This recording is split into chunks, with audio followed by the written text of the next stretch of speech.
ஆண்டவராகிய இயேசு கிறிஸ்துவின் நாமத்தினாலே உங்கள் யாவருக்கும் என் அன்பின் வாழ்த்துக்கள்.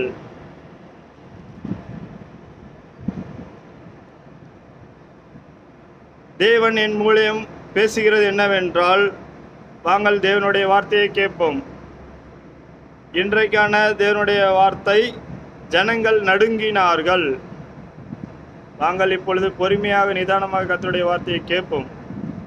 3ஆம் நாள் விடிய காலத்தில் இடி முழக்கங்களும் மின்னல்களும் மலையின் மேல் கார் மேகமும் மகா பலத்த எக்கால சத்தமும் உண்டாயிட்டு பாதாளத்தில் இருந்த ஜனங்கள் எல்லோரும் நடுங்கினார்கள்.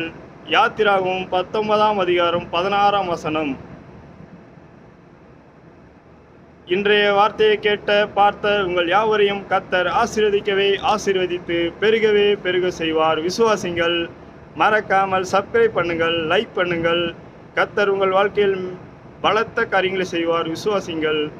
தேங்க்யூ. God bless you.